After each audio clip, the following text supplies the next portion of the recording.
Primeiramente, a gente quer saudar todos que nos visitam, dizer que é um motivo de muita alegria tê-los conosco, que vocês possam se sentir em casa, que vocês possam se encontrar nessa igreja e realmente entender que aqui é um local para pertencer, é uma família. Sejam muito bem-vindos.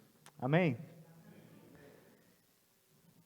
Então hoje nós vamos dar sequência à nossa série de mensagens na carta de Paulo aos Gálatas. E mais uma vez eu quero convidá-los, nós fechar os nossos olhos, vamos orar? Senhor, como Tu és bondoso, humildemente nós te pedimos, fala conosco, através da pregação da Tua palavra. Que eu possa ser um instrumento na vida da Tua igreja, Pai. Que a Tua palavra venha de encontro ao nosso coração. Que ela venha edificar a Sua igreja. Que ela venha transformar os nossos corações. Confiamos no poder do Teu Espírito para fazer tudo isso. É o que nós te pedimos, em nome de Jesus. Amém. Em 29 de setembro de 1982, uma crise contra a saúde pública chocou os Estados Unidos. Um crime contra a saúde pública chocou os Estados Unidos. 3 mortes foram registradas por envenenamento com cianeto de potássio, uma das toxinas mais letais conhecidas pelo homem. Ao longo dos 3 dias seguintes, mais 4 pessoas morreram pela mesma causa. O que será que essas pessoas tinham em comum?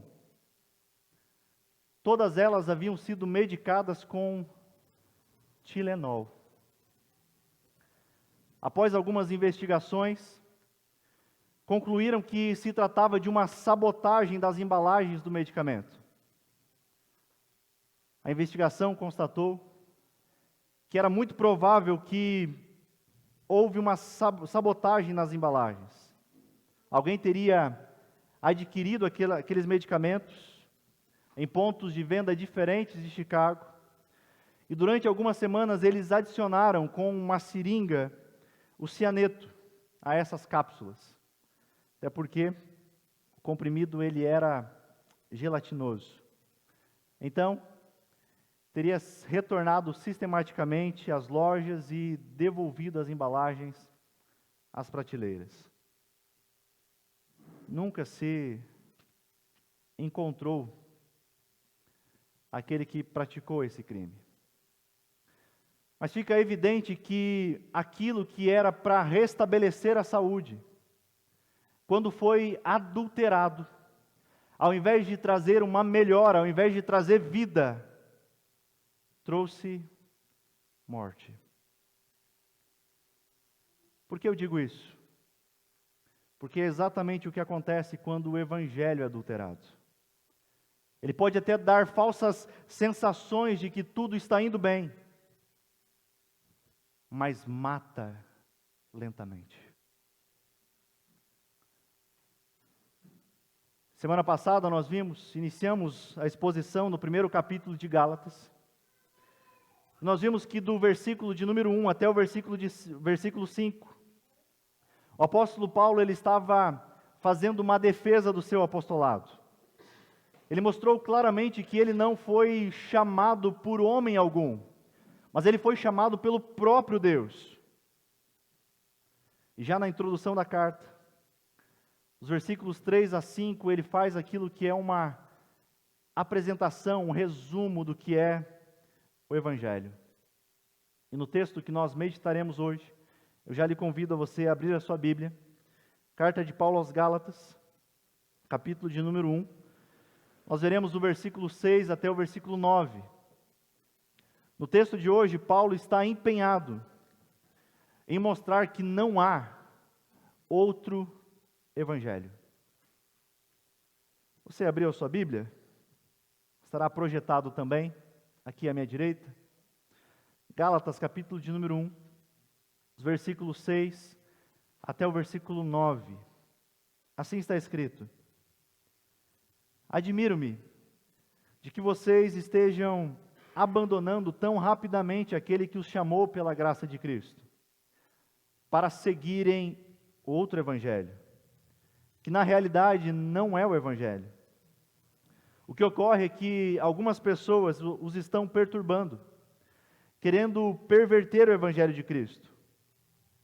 Mas ainda que nós, ou um anjo do céu, pregue um evangelho diferente daquele que lhes pregamos, que seja amaldiçoado.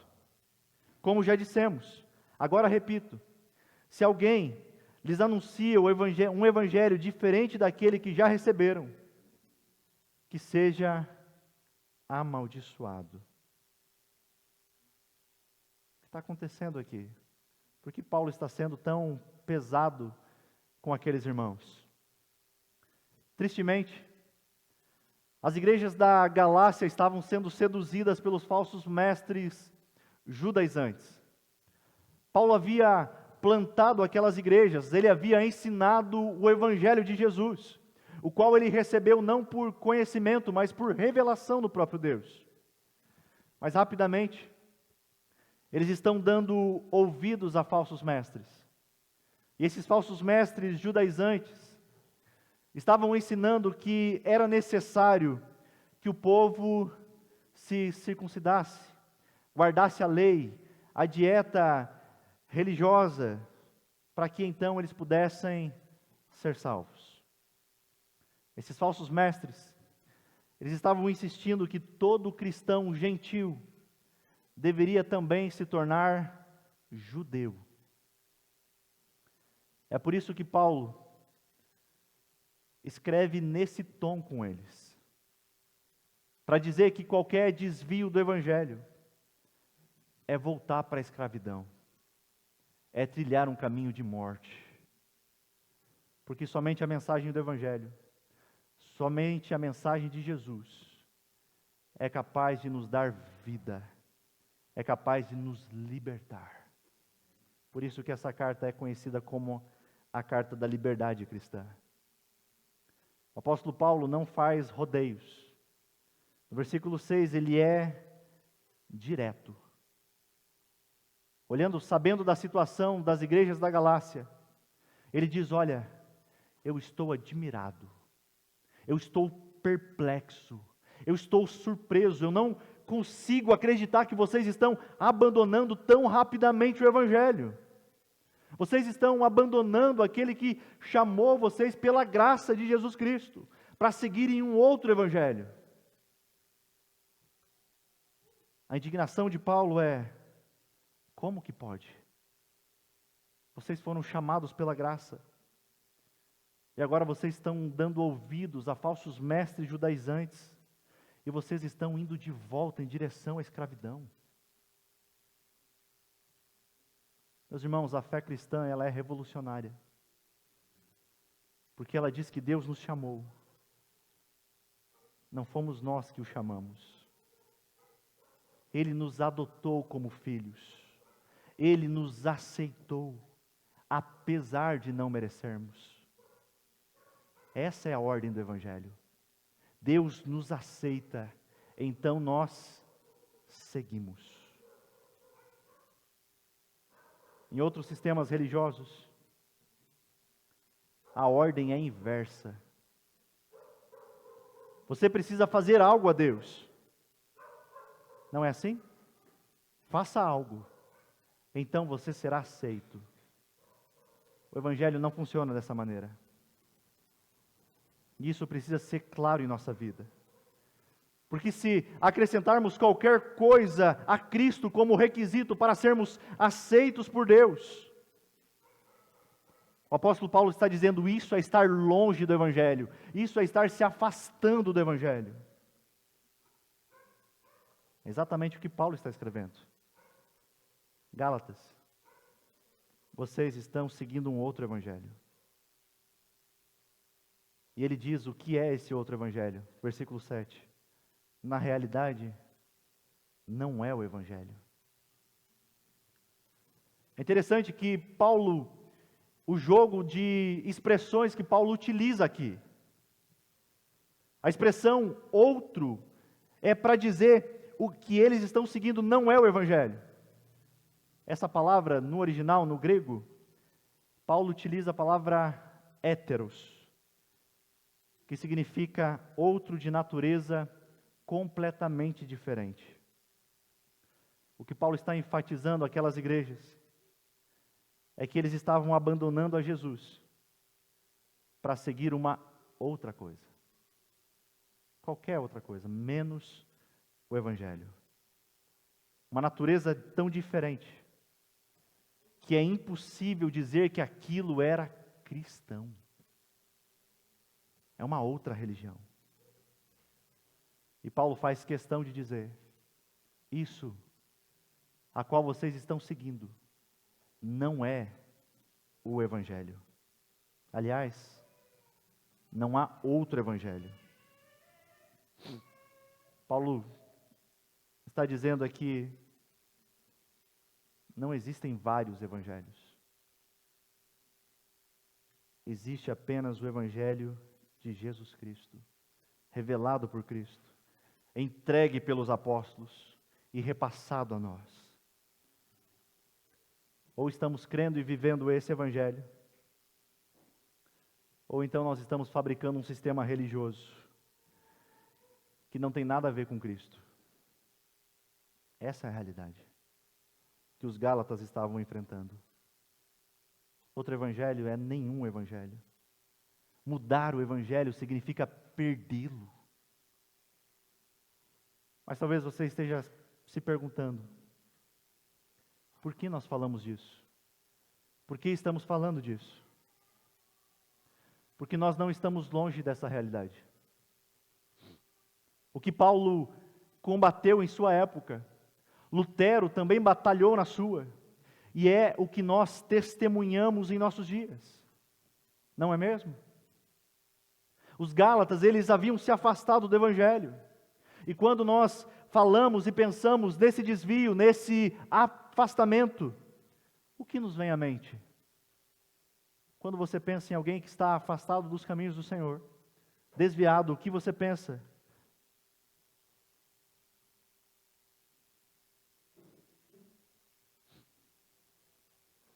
Às vezes, nós podemos ser levados a pensar que pelo passado deles, pelo passado dos Gálatas, deles seguirem as religiões pagãs, que esse abandono que está ocorrendo aqui é um retorno a essas religiões. Mas não. Talvez a gente olhe e pense: alguém afastado de Deus é alguém que está vivendo uma vida de libertinagem. Mas não é isso que está ocorrendo. Os Gálatas não estavam indo para a libertinagem, mas eles estavam indo a fundo em suas arrogâncias religiosas. Eles estavam abandonando a relação graciosa com Deus, a relação de serem amados por Deus, de serem filhos. Estavam confiando em seus desempenhos religiosos. Fica evidente, à luz da palavra de Deus, à luz dessa carta, que há pelo menos duas maneiras de se afastar do Evangelho. As duas, igualmente perigosas, igualmente escravizantes e mortais. Quais são elas? Libertinagem, pessoas que viram as costas para Jesus e querem viver a vida por si mesmo, seguindo tão somente os seus instintos e os seus desejos. Mas há outra maneira, que é o legalismo. Pessoas que abandonam a graça de Jesus e passam a querer viver um relacionamento com Deus para provar para si mesmo e para os outros que são dignos de adoração, de admiração. Barganham com Deus, se acham bons suficientes e por isso Deus tem que favorecê-las. Paulo está chamando a atenção a essas duas maneiras de se afastar do Evangelho. Mas normalmente nós pensamos que quem está afastado é somente aquele que deu as costas para Deus e está vivendo uma vida libertina, apenas para satisfazer os seus desejos, querendo viver de forma autônoma de Deus. Por que nós pensamos isso? Porque é algo mais escancarado, é algo mais visível, não é mesmo? Fica claro de ver.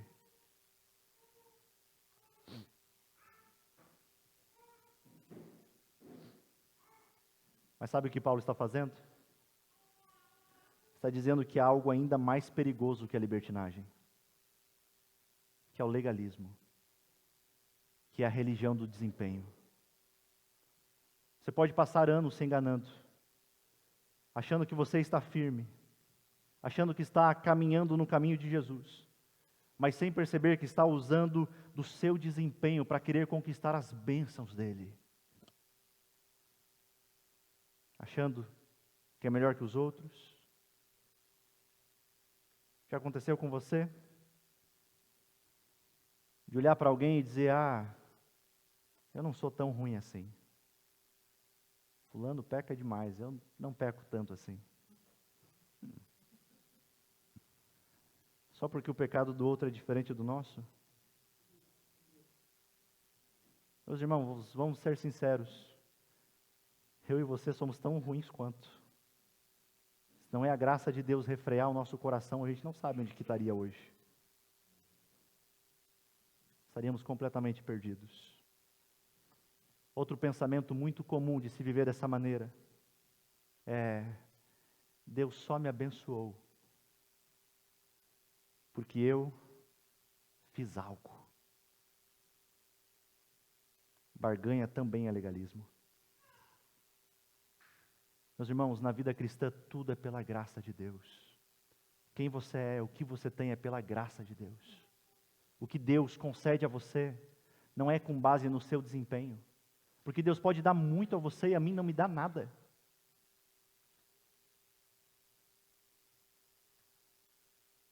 É somente pela graça. Não há como barganhar com Deus que não precisa de nada. Na Escritura, nós temos diversos exemplos do que é uma vida de libertinagem e legalismo. Vocês me permitem dar um exemplo? Abra sua Bíblia, no Evangelho de Lucas. Não estará projetado aqui, mas eu quero que você acompanhe esse texto comigo. No Evangelho de Lucas nós temos um exemplo claro sobre isso. Capítulo 15. Nesse capítulo, Jesus conta 3 parábolas. E uma delas é de um pai que tem 2 filhos, mais conhecida por a parábola do filho pródigo. Vocês acharam? Lucas capítulo 15. Faremos agora a leitura dos versículos 11 até o 13. Assim está escrito. Jesus continuou. Um homem tinha 2 filhos. O mais novo disse ao seu pai: Pai, quero a minha parte da herança. Assim, ele repartiu sua propriedade entre eles. Não muito tempo depois, o filho mais novo reuniu tudo que tinha e foi para uma região distante. E lá desperdiçou os seus bens vivendo irresponsavelmente. É nítida a maneira que esse filho decidiu viver, não é mesmo?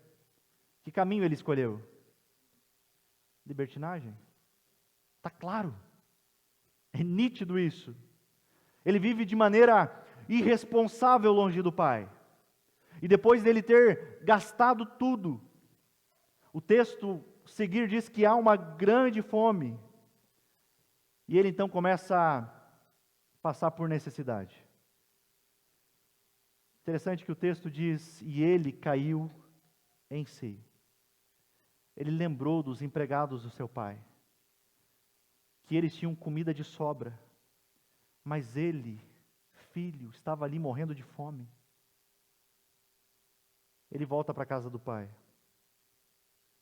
O pai, ao ver ele chegando, cheio de compaixão, corre até ele, o abraça e o beija. O filho, ele reconhece a sua miséria. Nesse abraço ele diz ao pai: olha, pai, eu pequei contra o céu e contra ti. Eu não sou mais digno de ser chamado teu filho. Mas o pai, cheio de alegria, porque o seu filho havia retornado, ele diz aos seus servos: tragam a melhor roupa, vistam nele, coloquem um anel em seu dedo e calçados em seus pés, tragam um novilho gordo e matem. Nós vamos fazer uma festa, nós vamos comemorar, pois o meu filho que estava morto, ele voltou à vida, ele estava perdido e foi achado. E começaram a festejar. Que alegria do pai em ver o seu filho retornando, não é mesmo? Mas lembram que o pai tinha 2 filhos? Onde estava o outro filho? O filho mais velho estava no campo. E ao retornar para casa, ele vê uma festa acontecendo. E ele chama um servo e pergunta: olha, o que está acontecendo? Que festa é essa? Esse servo responde: o seu irmão voltou. E o seu pai está preparando um novilho, porque o recebeu de volta são e salvo. Qual é a reação desse filho? Versículo 28. O filho mais velho encheu-se de ira e não quis entrar. Isso se deu pelo fato de o seu pai não somente aceitar de volta o filho mais novo, mas também presenteá-lo com um banquete. Na percepção do filho mais velho, não era o seu irmão quem merecia receber esse banquete, não era o seu irmão quem merecia essa festa, mas sim ele mesmo. Por quê? Ele sempre foi alguém moralmente correto. Ele sempre esteve ao lado do pai. Então ele olhava para o irmão, depois do irmão ter feito tudo o que fez, e ele achava que o irmão não merecia.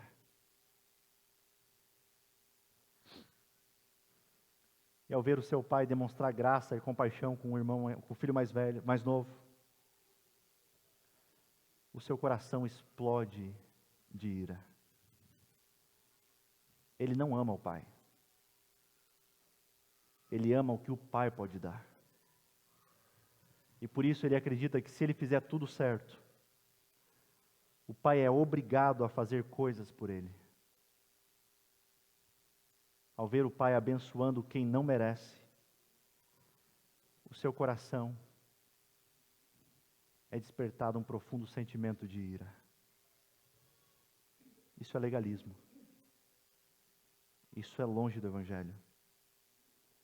Mas outro sinal de legalismo que nós encontramos no filho mais velho é o orgulho. Versículo 30. O filho mais velho, conversando com o pai, ele não se via pecador como o filho mais novo. Isso fica evidente até mesmo pela maneira como ele se refere ao seu irmão. Na conversa com o seu pai, ele diz: esse teu filho. Porque para ele havia uma diferença gigantesca entre ele e o seu irmão. Isso deveria ser levado em consideração pelo pai, quando esse pai fosse recompensar os seus filhos. Esse é um outro sinal de legalismo, de religiosidade. Um sentimento de superioridade aos demais. Isso acontece quando nós deixamos de perceber o potencial pecaminoso do nosso coração e passamos a acreditar que a nossa obediência moral nos faz merecedores de algo. Deus deve me abençoar porque eu cumpro todos os rituais da lei, porque eu sou moralmente correto. Por isso Deus tem que me obedecer e fazer algo. Outro sinal é que esse filho, apesar de estar na casa do pai, ele tinha um sentimento de escravidão. Versículo 29. Ele diz: olha, todos esses anos eu tenho trabalhado como escravo ao teu serviço. Nunca desobedeci as tuas ordens. Sabe o que é isso? Com essas palavras, o filho mais velho revela que a sua obediência era apenas um dever. Não havia alegria, não havia prazer, não havia amor em servir ao Pai. E é exatamente isso que um outro evangelho faz: aprisiona, escraviza. Esse era o sentimento do filho mais velho. Todos esses anos eu estive aqui, e agora vem esse aí, depois de ter gastado, perdido tudo, e o pai ainda o recompensa, e eu aqui que tenho feito tudo. Como eu disse, ele não ama o pai, porque se de fato ele amasse, ele desfrutaria da presença do pai, não do que o pai poderia oferecer. Um outro sinal claro no coração do filho mais velho é a sua insegurança. A parte B do versículo 19 diz: mas tu nunca me deste nem um cabrito, para eu festejar com os meus amigos. A afirmação dele deixa claro a sua insegurança. A insegurança que estava em seu coração em relação ao amor ao pai, do pai. Para ele, o seu pai não o amava, uma vez que ele não recebeu a mesma demonstração de amor do pai. Um coração legalista acredita que o pai o ama somente por causa dos seus próprios méritos. E quando algo sai errado, esse amor é colocado em dúvida. Meus irmãos, todo cristão luta contra o legalismo. Porque todo coração adora fabricar glória para si. É exatamente isso que Paulo está combatendo em Gálatas. Se você acredita que Deus te abençoa, ou te salvou por algo que você fez ou faz, você precisa rever isso. Pois pode ser que você esteja seguindo apenas uma religiosidade, não a Cristo. E todo legalismo trará sobre você, um fardo pesado. Todo legalismo trará nos seus ombros um fardo difícil de suportar. Trará escravidão.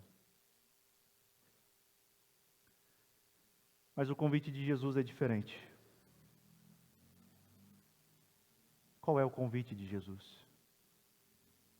Jesus diz: venham a mim, todos que estão cansados e sobrecarregados, e eu lhes darei descanso.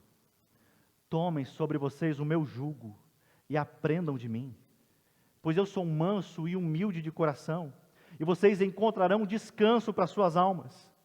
Por quê?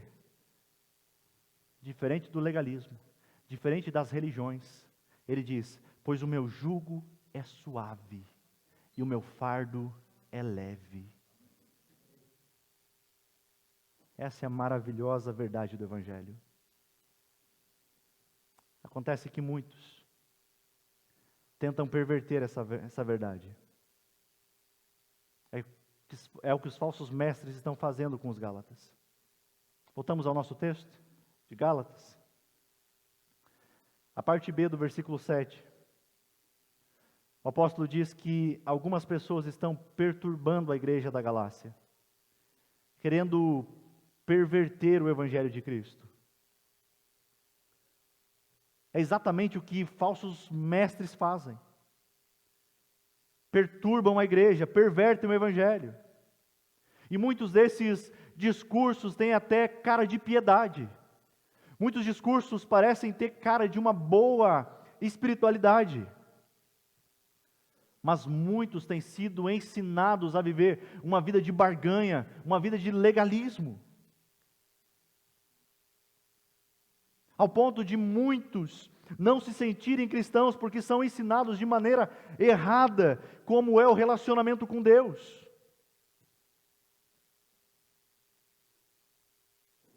Em conversas com conhecidos, muitos se sentem inferiores porque têm uma mentalidade de que é necessário chegar a um padrão estabelecido. E como não se consegue chegar a esse padrão, essa pessoa se sente inferior, não se sente nem mesmo cristão. Será que esses falsos mestres, será que esses falsos ensinos não estão por aí hoje?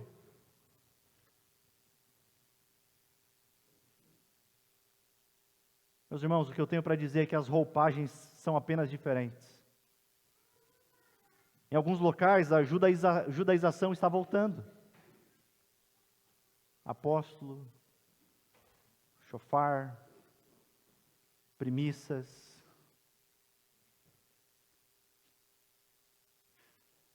Basta a gente observar por aí os danos que a maldita teologia da prosperidade fez nos últimos anos. Se você pesquisar os livros ditos cristãos hoje que mais são vendidos, são livros que distorcem quem Deus é. Livros que querem colocar o homem no centro, o homem como soberano, o homem como protagonista da história. Esses dias, no meu Instagram, apareceu um vídeo de um pastor muito famoso na internet. Não é porque é famoso que é bom, né? Mas que apareceu com diversas curtidas. E eu fui ouvir a fala dele, e ele dizia o seguinte: Deus, aquela calma dele, Deus tem o lápis do destino em suas mãos, mas o homem tem a borracha das decisões. E ele diz mais: a vontade de Deus só se cumpre em você quando você, por livre-arbítrio, coloca tudo na mão dele. Observem que essa frase parece fazer sentido, não é mesmo? Principalmente para nós, pós-modernos, que fomos ensinados a pensar em nós como centro de tudo. O que tem de errado? É que essa frase é completamente diferente do que diz as Escrituras. Na Bíblia, quem é soberano sobre tudo e sobre todos? Deus. Mas nessa frase que eu citei, quem é soberano? O homem. Por quê? Porque Deus só pode agir se o homem colocar as coisas na mão de Deus. É esse Deus tão fraco que vocês creem? Que só pode agir se o homem permitir? A minha Bíblia diz assim: agindo Deus, quem impedirá?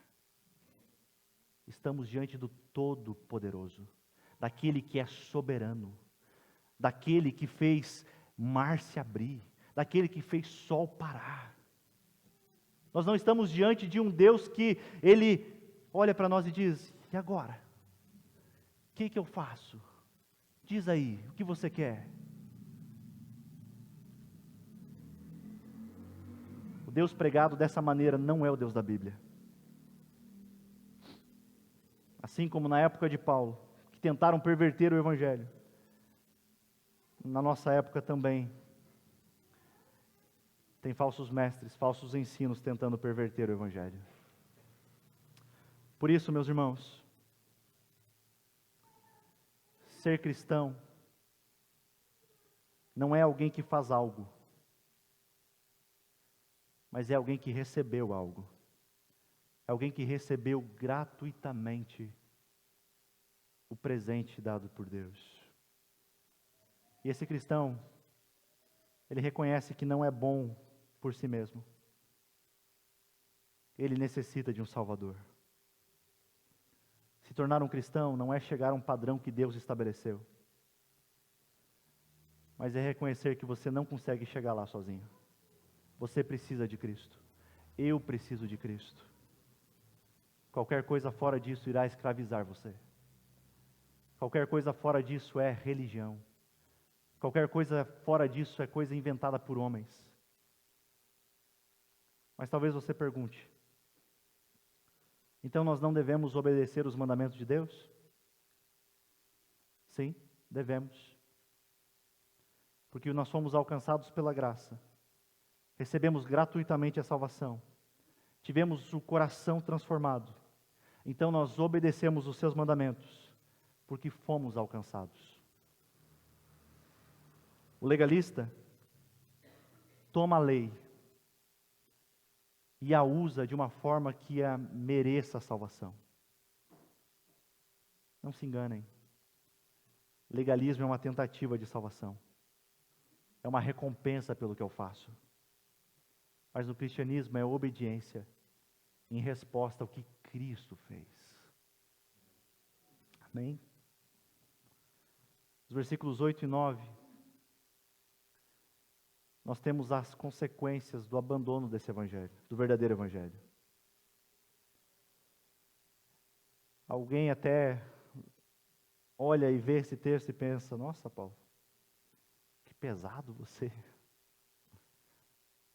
Mas precisa ser. Paulo está usando uma linguagem tão intensa, pois o que está em jogo é algo muito sério. O que está em jogo é o nosso conhecimento de Cristo, a verdade do Evangelho e o destino das almas das pessoas. Versículo 8 e 9. Mas, ainda que nós ou um anjo do céu pregue um evangelho diferente daquele que lhe pregamos, que seja amaldiçoado. Como já dissemos, agora repito: se alguém lhes anuncia um evangelho diferente daquele que já receberam, que seja amaldiçoado. Mesmo que um anjo, mesmo que qualquer pessoa que seja, anuncie um evangelho diferente das Escrituras, Paulo diz que ele é maldito. Vocês estão observando a seriedade disso? É por isso que nós somos zelosos com as Escrituras. Sabemos o peso que é, a responsabilidade que é. Nós não estamos brincando aqui. Não é pouca coisa que está em jogo. Lutero dizia: mesmo que faça chover milagres todos os dias, se não estiver de acordo com a palavra de Deus, deve ser rejeitado.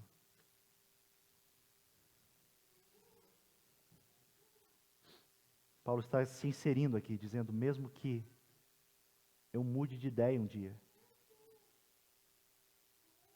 que seja amaldiçoado. Fica claro que não há outro evangelho. Se alguém anuncia um evangelho diferente do de Cristo, é falso, é um veneno, é maldito, não salva, mas escraviza e mata. Finalizando mesmo, porque, né, às vezes o pessoal fala finalizando e vai mais meia hora, finalizando.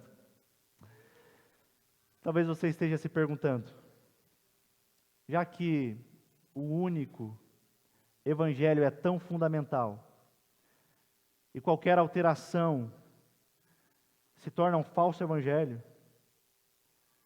como saber que o evangelho em que nós cremos é de fato verdadeiro? Como sabemos que não se trata apenas de um evangelho que nós sentimos ser verdadeiro, ou que nos foi dito que é verdadeiro? Será que a gente não está enganado? Keller escreve que aqui Paulo está utilizando um prumo. Paulo está utilizando um padrão.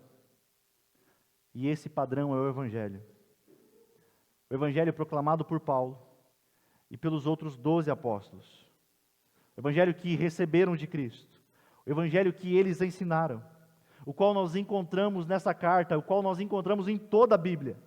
Ele diz, ainda que nós ou um anjo pregue um evangelho diferente, que seja maldito. Ele se inclui. Porque o evangelho não é de Paulo. O evangelho não é de Pedro. O evangelho não é meu. O evangelho é de Cristo. E qualquer alteração é maldito. Ninguém pode alterar o evangelho.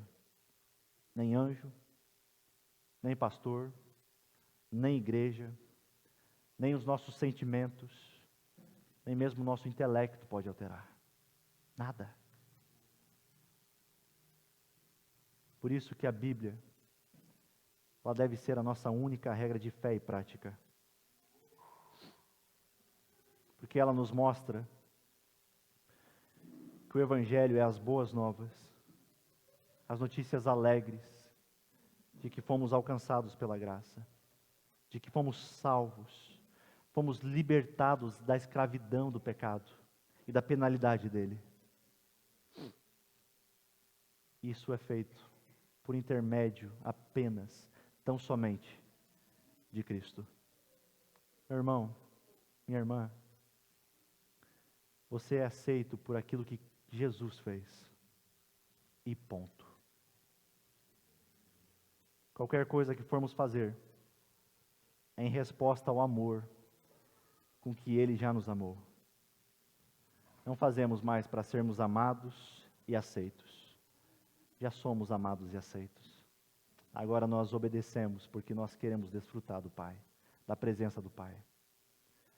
Se a sua realidade é fazer para merecer, repense o seu cristianismo. Reveja muita coisa. Talvez não, certamente, se você pensa dessa maneira, você está seguindo meramente uma religiosidade e não a Cristo.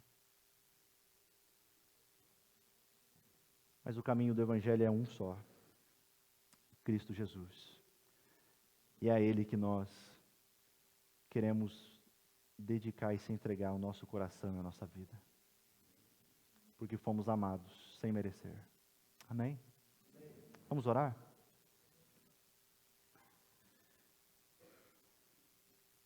Tu és bondoso, Pai. Eu sei que por muitas vezes nós somos tentados a querer pensar que somos bons o suficientes e, portanto, o Senhor tem que fazer algo em relação a isso.